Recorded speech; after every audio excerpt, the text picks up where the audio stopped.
Halo, selamat malam semuanya.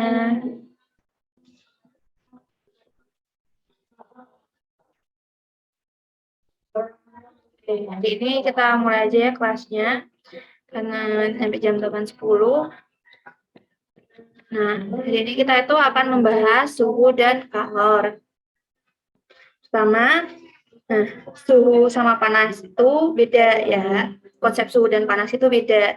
Panas itu salah satu bentuk energi yang mengalir, sedangkan suhu itu derajat atau tingkat energi panas sebuah benda. Terus indera peraba kita tuh nggak bisa loh digunain sebagai alat pengukur suhu. Kenapa? Karena tangan itu nggak dapat dengan tepat digunakan sebagai alat pengukur suhu.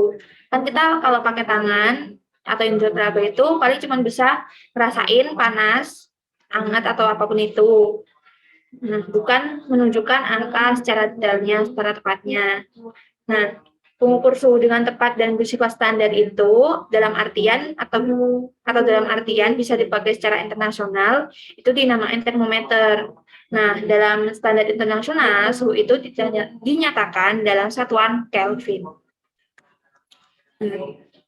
Termometer itu sebagai pengukur suhu zat. Nah, termometer itu bekerjanya berdasarkan perubahan volume, yaitu zat memuai jika suhu zat naik dan zat menyusut jika suhu zat turun. Nah, bagian termometer itu ada pipa kaca yang merupakan pipa kapiler, zat cair pengisi termometer, biasanya itu alkohol atau raksa, ada skala, tabung gelas, dan reservoir. Nah, termometer itu ada beberapa skalanya. Ada termometer Celcius, yaitu skalanya titik rendah, titik bukunya itu 0 derajat Celcius, lalu untuk titik didih airnya 1 derajat Celcius. Lalu untuk termometer Yamur itu titik buku atau titik lebur air itu 0 derajat Celcius, 0 Yamur, dan titik didih air itu 80 derajat Yamur. Sedangkan untuk termometer Fahrenheit, untuk titik lebur es itu 32 derajat Fahrenheit dan titik didih air itu 212 derajat Fahrenheit. Ada juga termometer Kelvin, di mana titik lebur es itu berada di 273 Kelvin dan titik didih air di 373 Kelvin. Nah, bahan termometer itu udah pasti kita tahu itu zat cair. Tapi air itu nggak bisa digunakan buat ngisi tabung termometer. Yang biasanya buat diisi tabung termometer itu ada raksa maupun alkohol. Alasannya itu air itu membasahi dinding kaca sehingga meninggalkan titik-titik air pada kaca. Air nggak berwarna sehingga sulit dibaca batas ketinggiannya. Lalu jangkauan suhu air itu terbatas, cuma dari 0 sampai 100 derajat Celcius doang. Terus perubahan volume air itu sangat kecil ketika suhu dinaikkan, jadi susah bacanya. Nah, kan kita tahu termometer itu biasanya diisi raksa sama alkohol. Nah, untuk raksa itu dia sering digunakan itu karena memiliki keuntungan kerugian sendiri.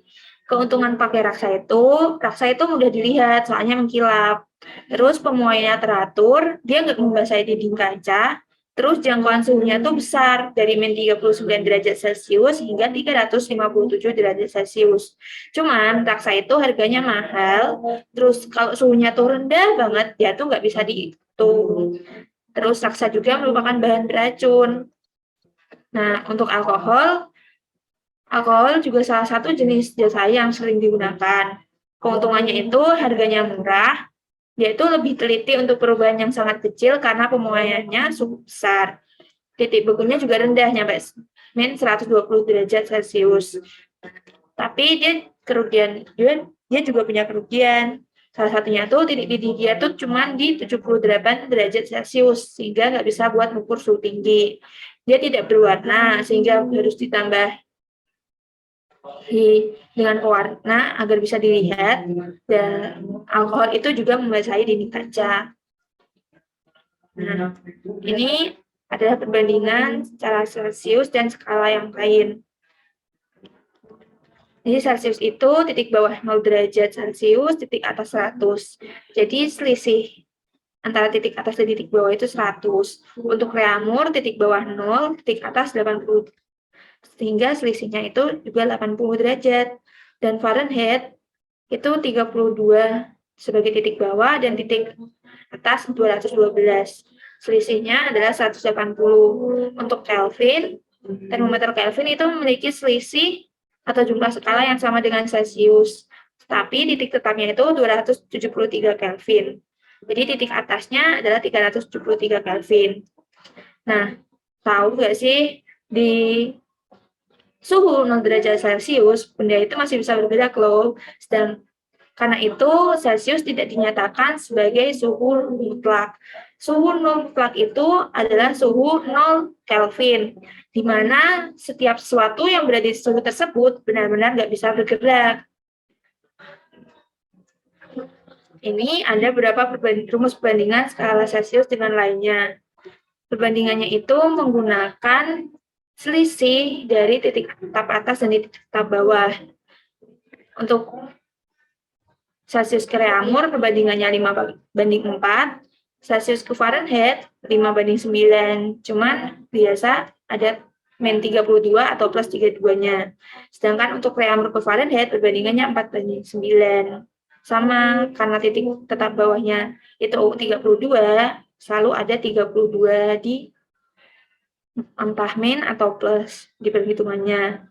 Nah, karena tadi kita tahu Kelvin dan Celsius itu selisihnya sama. Jadi kalau Celsius tuh tinggal untuk ke Kelvin tinggal ditambah 273 dan kebalikannya juga. Kalau Kelvin ke Celsius tinggal dikurangi 273. Nah, proses pemuaian. Pemuaian itu dibagi jadi 3, pada zat padat, zat cair, dan gas.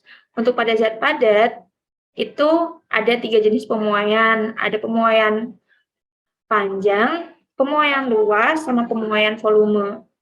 Nah, jadi pemuaian panjang itu perubahan panjang yang terjadi pada sebuah zat padat jika dia dipanaskan. Terus untuk pemuaian luas dan volume juga pengertiannya hampir sama, hanya pertambahan volume atau pertambahan luas saja. Kalau zat cair, dia itu pasti pemuaian volume. Sama juga dengan gas, karena mereka itu partikelnya bebas gitu, tidak seperti padat yang sangat rapat partikelnya. Nah, ini pemuaian pada zat padat itu kan ada 3 tadi. Ada panjang, ada luas, dan ada volume. Nah, itu untuk rumusnya bisa dilihat. L2 itu panjang akhir itu sama dengan panjang awal, dikali dalam kurung 1 plus alfa. Alfa itu adalah koefisien muai panjang. Dikalikan dengan perubahan suhu yang terjadi. Untuk luas juga sama. Cuman untuk luas itu kita ngalinya beta. Beta apa sih itu? Beta itu koefisien muai luas. Dan besarnya itu adalah 2 kali dari koefisien muai panjang. Di muai volume, kita punya koefisien muai ruang. Atau muai volume. Dan besar koefisien muai volume itu 3 kali besar dari koefisien muai panjang. Untuk pemuaian pada zat cair, itu sama aja. Pakai muai volume. Lalu untuk zat gas, koefisien muai volumenya itu 1/273. Karena biasanya gas itu dihubungkan sama Kelvin gitu, biar lebih enak. Nah, prinsip pemuaian itu ada loh dimanfaatkan. Contohnya, kabel listrik sama telepon, itu kan karena pemuaian itu, dia bisa kadang melengkung, kadang juga lurus. Terus pemasangan kaca jendela itu diberi celah pada kusen biar kalau jendelanya memuai kacanya jadi nggak pecah. Contoh lainnya sambungan rel kereta api itu juga diberi celah. Jadi saat siang hari dan itu memuai nggak melengkung. Kurang lebih seperti itu. Ada juga bimetal. Bimetal itu dua keping logam yang berbeda angka muainya yang dikeling jadi satu, disatuin. Bimetal itu dipanaskan, dia pasti akan membengkok ke arah logam yang koefisien muainya lebih kecil. Bimetal itu biasanya dibuat untuk saklar. Jadi contohnya saklar atau cycling gitu. Jadi contohnya kalau terlalu panas suhunya itu bisa langsung memutus aliran listrik gitu. Nah, dua ini ada kalor. Kalor itu bentuk energi yang berpindah dari benda yang suhunya tinggi ke benda yang suhunya rendah. Satuan kalor itu joule atau kalori. Nah, satu kalori itu sama dengan 4,2 joule, sedangkan 1 joule itu sama dengan 0,24 kalori. Nah, pengaruh kalor itu, jika suatu zat menyerap kalor, suhu zat akan naik. Tapi jika suatu zat melepas kalor, maka suhu zat akan turun. Nah, contohnya ini. Jumlah kalor yang diserap atau dilepaskan oleh suatu zat. Itu ingat aja rumusnya Q macet. Atau Q sama dengan M C delta T. Q itu jumlah kalor, M itu massa benda, C adalah kalor jenis zat, dan delta T adalah perubahan suhu yang terjadi. Entah itu suhunya turun atau suhunya naik.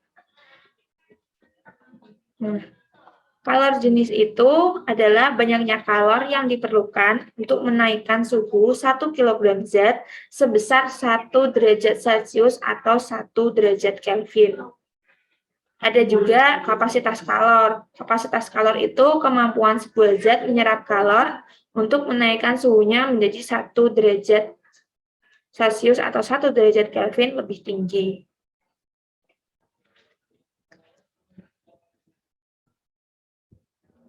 Nah, pengaruh kalor itu bisa membuat sebuah zat itu berubah wujud. Contohnya cair ke padat maupun padat ke cair, cair ke gas maupun sebaliknya, padat ke gas maupun sebaliknya. Jadi proses dari padat menjadi cair itu disebut mencair atau melebur, sedangkan cair menjadi padat itu membeku. Lalu untuk cair menjadi gas itu menguap, dan gas menjadi cair itu mengembun. Untuk padat menjadi gas itu disebut menyublim, sedangkan gas menjadi padat itu disebut mengkristal. Nah, ini adalah contoh wujud zat yang melepaskan kalor. Air menjadi es itu disebut membeku, mengembun, dan mengkristal itu adalah bentuk dari perubahan wujud zat yang melepaskan kalor. Nah, untuk ini adalah perubahan wujud zat yang memerlukan kalor. Dari es, dia mencair menjadi air yang dipanaskan sehingga menjadi menguap, ataupun sebuah benda padat seperti belerang yang berubah menjadi gas, yaitu menyublim. Nah, kalor laten. Kalor laten itu adalah kalor yang dilepas atau diserap pada saat sebuah benda melakukan perubahan wujud zatnya. Satuannya itu joule per kilogram. Kalor laten itu ada dua, atau ada kalor lebur atau kalor beku, dan juga ada kalor uap atau kalor embun. Nah, perhitungan untuk mengetahui berapa kalor yang dibutuhkan untuk menguap, mengembun, melebur atau membeku itu biasanya disimbolkan dengan kalor itu sama dengan M dikali kalor laten, atau kalor itu sama dengan massa dikali dengan kalor laten. Nah, jadi pembahasan sejauh ini, apakah ada yang ditanyakan atau semuanya paham dengan materi yang ada? Atau mungkin kalau kecepatan boleh di stop.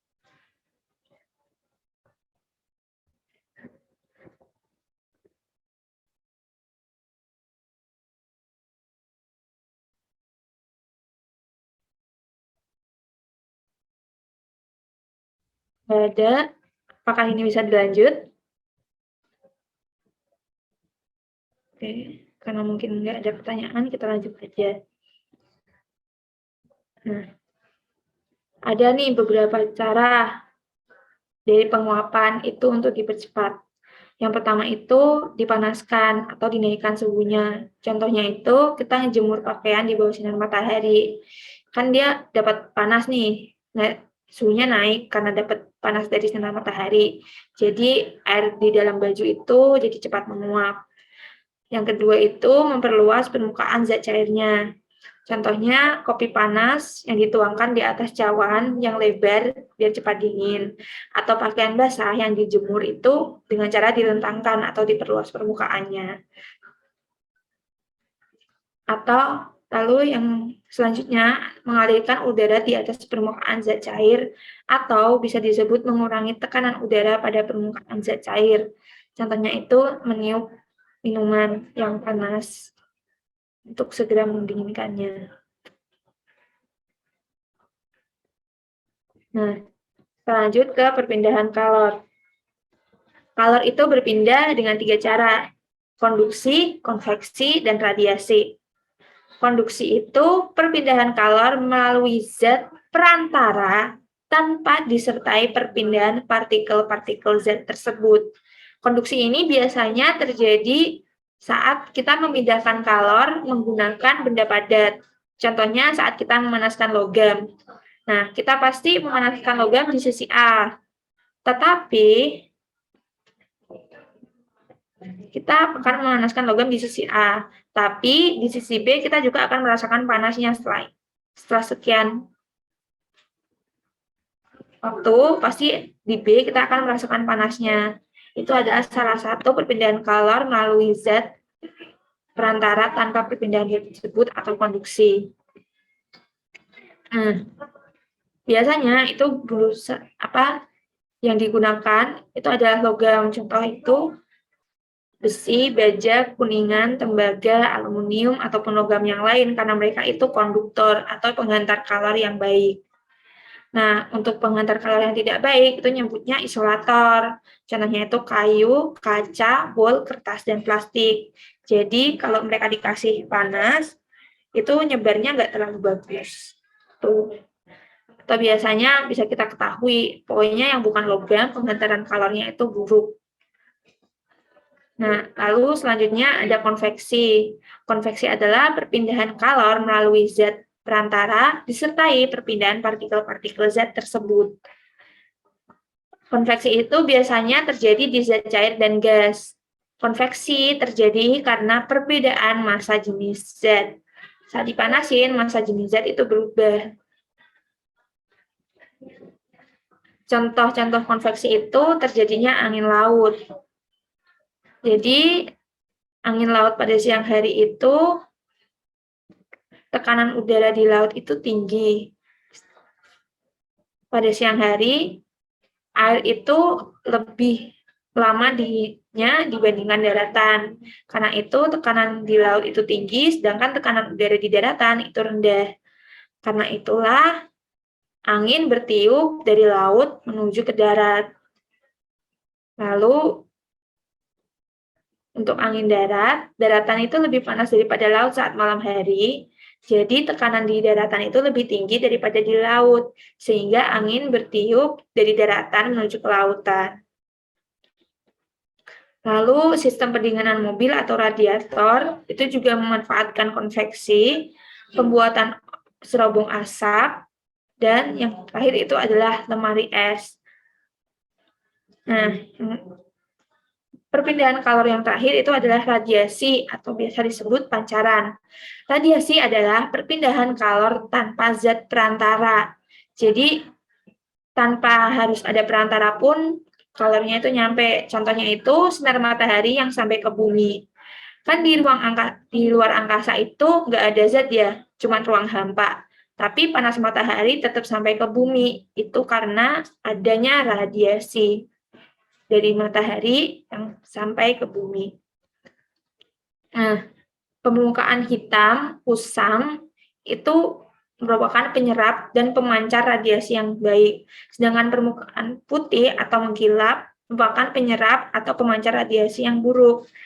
Nah, Karena itu saat siang hari kita dianjurkan memakai pakaian yang terang agar kita tidak merasa terlalu panas. Karena pakaian yang gelap itu menyerap panas matahari sangat baik. Sedangkan permukaan yang lebih terang itu nggak menyerap sinar matahari terlalu banyak.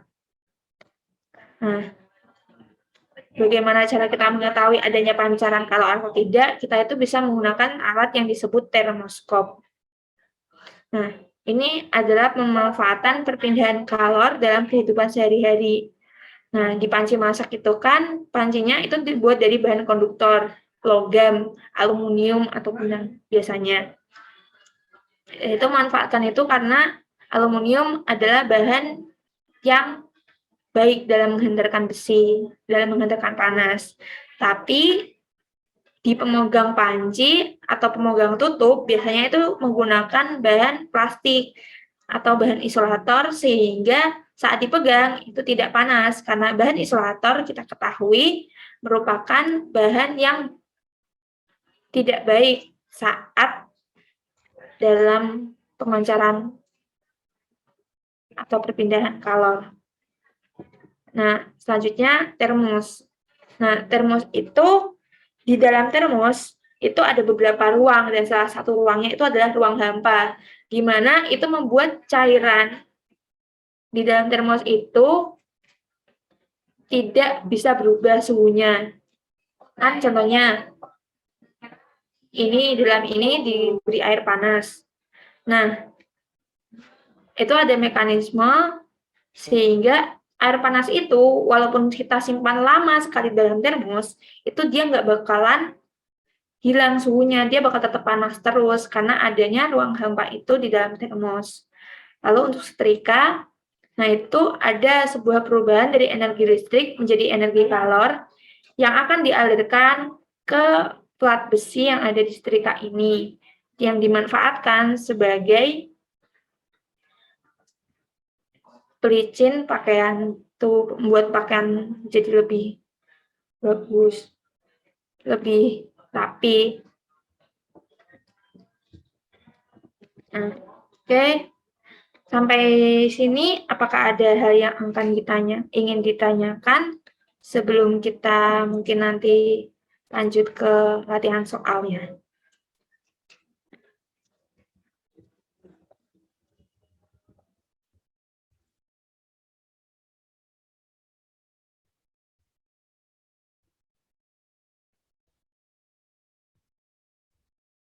Oke, kalau nggak ada yang ditanyakan, mungkin kita bisa nyoba ke latihan soal.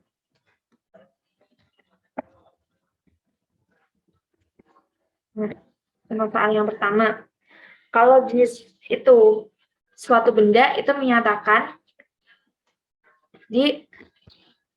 sesuai dengan pengertian tadi, kalor jenis itu adalah banyaknya kalor yang diperlukan oleh 1 kg zat untuk menaikkan suhunya sebesar 1 derajat Celcius. Atau bisa kita tahu bahwa jawabannya itu adalah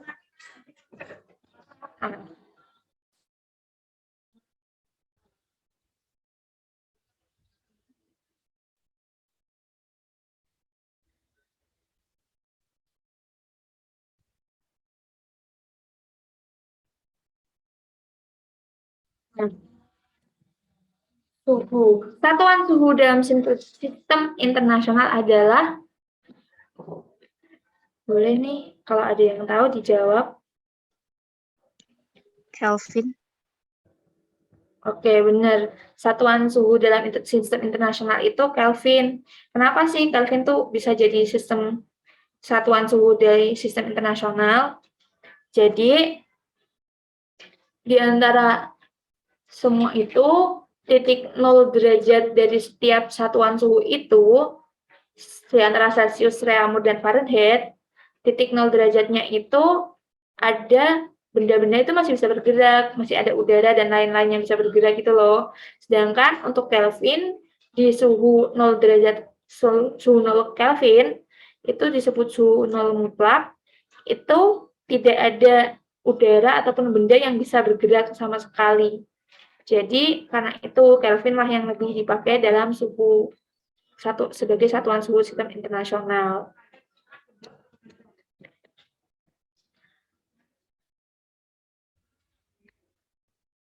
Nah, selanjutnya alkohol itu kan terkenal sebagai pengisi termometer. Dia punya kelebihan dan kelemahan. Nah, kelemahannya itu apa sih?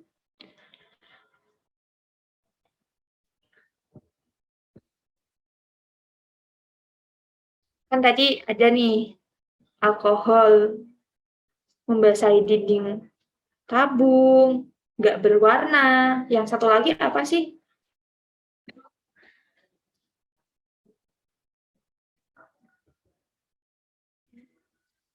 Dia kan titik bukunya itu minus seratusan ya tadi. Cuman dia tuh punya titik didih itu 78 derajat Celcius doang. Jadi dia itu titik didihnya rendah. Sehingga alkohol itu kurang diminatin sebenarnya sekarang buat jadi pengisi termometer.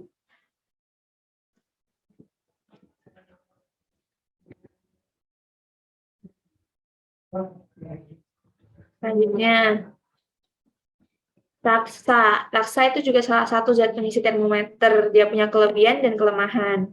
Yang bukan kelebihan raksa sebagai tip pengisi termometer adalah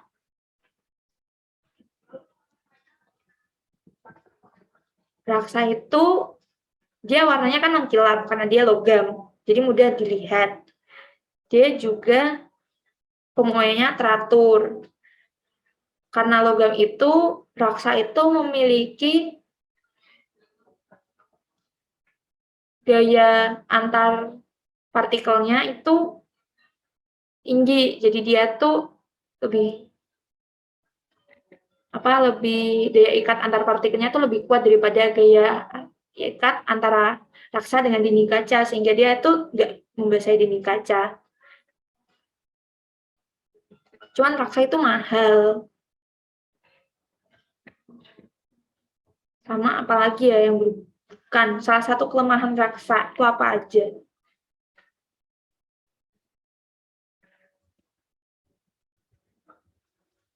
Itu raksa kan titik didihnya tuh tinggi. Tapi titik bukunya itu rendah. Jadi nggak mungkin dong titik buku raksa itu tinggi. Titik didih. Tapi kan titik didihnya kan yang tinggi. Jadi jawaban yang bukan kelebihan raksa itu. Karena titik buku yang tinggi itu punyanya alkohol. Nah, skala termometer Celcius dan Fahrenheit itu akan menunjukkan angka yang sama pada suhu. Nah, di sini Pak bakal jelasin dikit.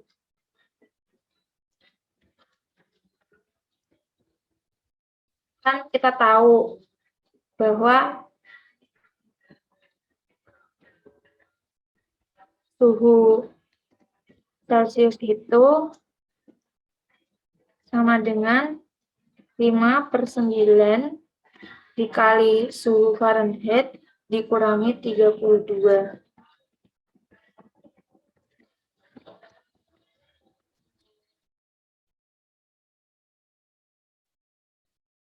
Maka kita asumsikan, kan diketahui bahwa suhunya itu menunjukkan angka yang sama. Asumsikan suhu Celcius dan suhu Fahrenheit itu X. X itu sama dengan 5/9 dari X min 32. Maka 9X itu sama dengan 5 dikali X min 32. 9X sama dengan 5X min 160. X-nya kita jadiin satu ruas, 9X dikurangi 5X, sisa 4X. 4X itu sama dengan min 160. Maka X itu sama dengan min 40. Jadi skala termometer Celcius dan Fahrenheit itu akan menunjukkan angka yang sama pada suhu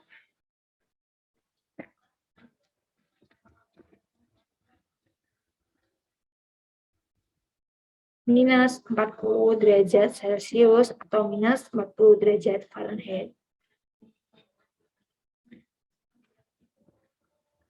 Kalian bisa nggak yang ini? Boleh nih, kalau mau dicatat dulu, takutnya hilang. Atau mau di screenshot layarnya buat nyatet rumus ini. Aku kasih waktu sebentar.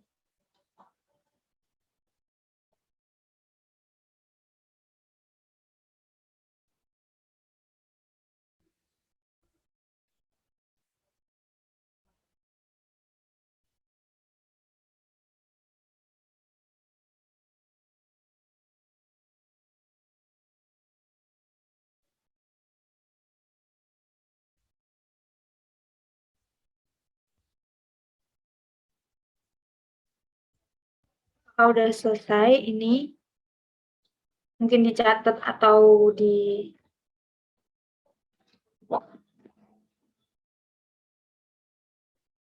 catat ataupun di screenshot. Kalau udah, mungkin kakak bisa beralih ke slide selanjutnya.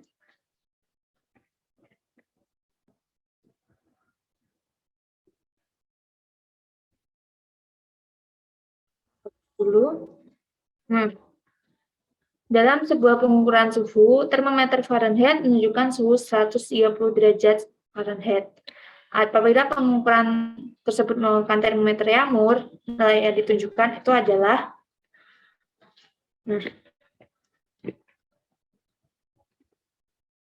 T Yamur itu sama dengan 4/9 dikali suhu Fahrenheit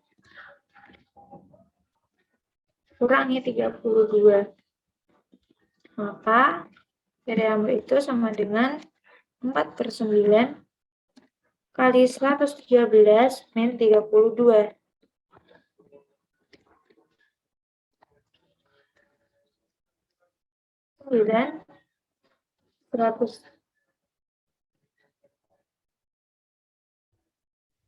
113 dikurangi 32 itu hasilnya 81. Maka Yamur sama dengan 4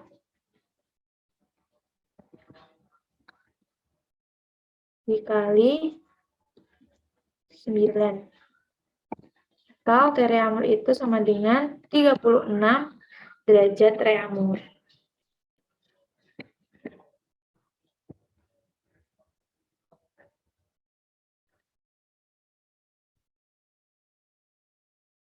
Boleh untuk di screenshot dulu atau dicatat.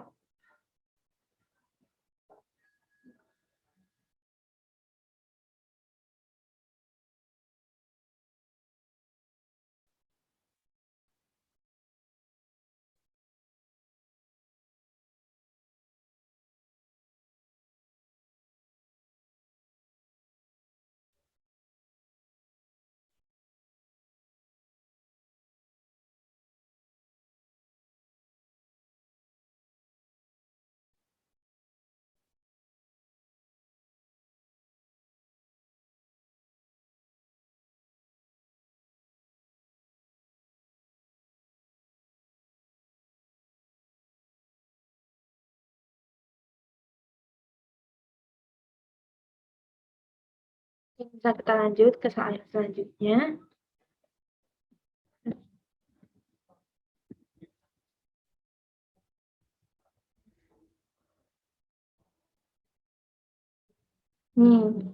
Kayak yang tadi lagi, cuman yang ini adalah Celsius menuju Fahrenheit. Untuk Celsius ke Fahrenheit itu, maka suhu Fahrenheit-nya sudah perbandingan adalah 9/5 kali suhu Celsius baru ditambah dengan 32. Nah, 9/5 kali 35 tambah 32.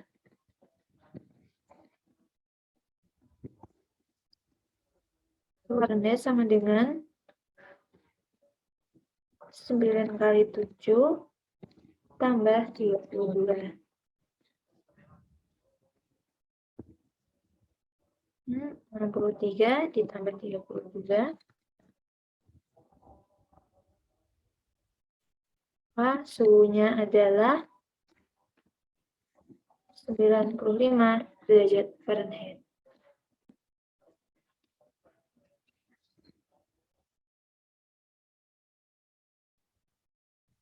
Oke, boleh dicatat dulu soal ini.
Kita lanjut lagi.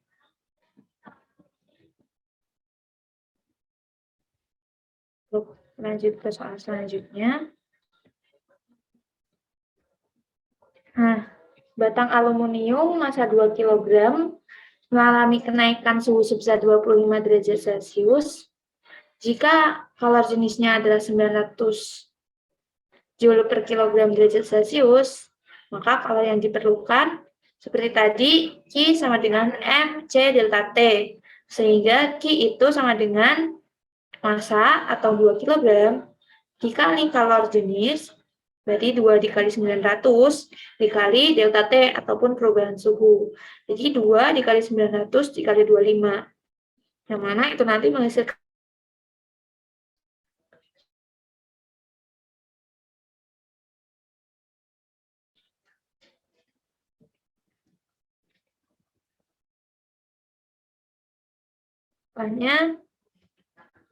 sebuah logam terbuat dari besi bermassa 5 kg dipanaskan dari 30 derajat sampai 80 derajat Celcius. Ketahui, dan kalor jenisnya 460 Joule per kilogram derajat Celcius. Kalau dipanasin dari 30 derajat ke 80 derajat, berarti perubahan suhu yang didapatkan adalah 50 derajat Celcius. Nah, tinggal masukin ke dalam rumus M sama dengan Q sama dengan MC delta T. 5 50. Nah,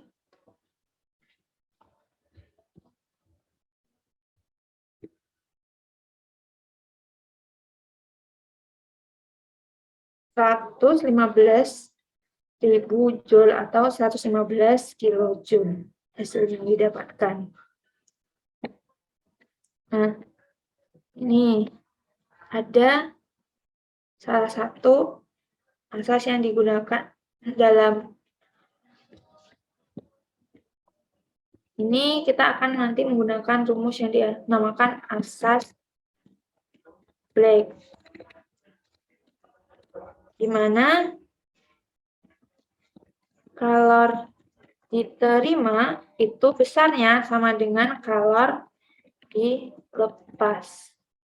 Sehingga MC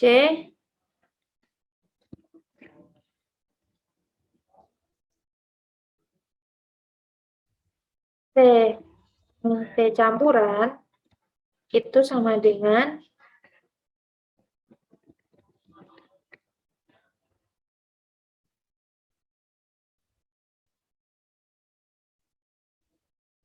dan C aksen, T campuran, min T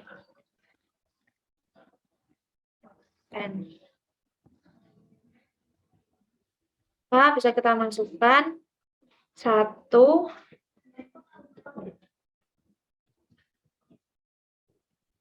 dikali 450.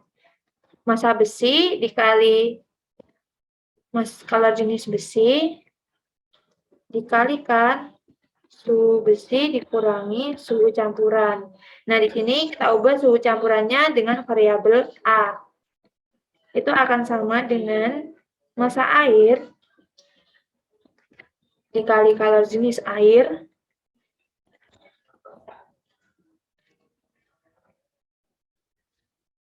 dikalikan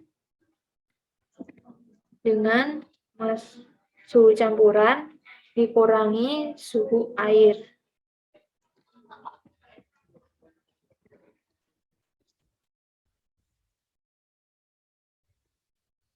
A 450 kali 100 min A itu sama dengan 8.400 dikali A min 20. 45.000 kurangi 450 A sama dengan 8.400 A dikurangi 168.000.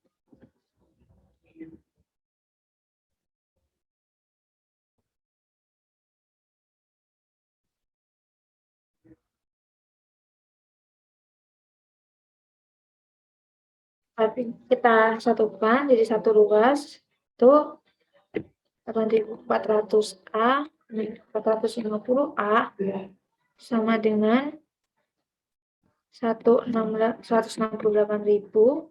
ditambah 45.000. Dapatkan 7950 A sama dengan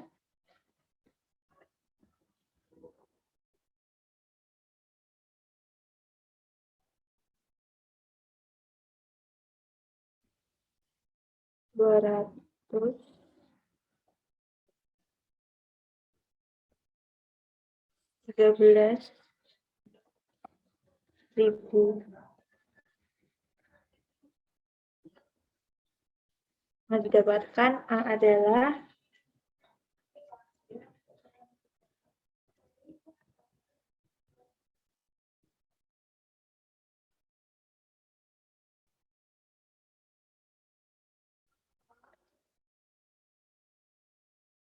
24 derajat Celcius.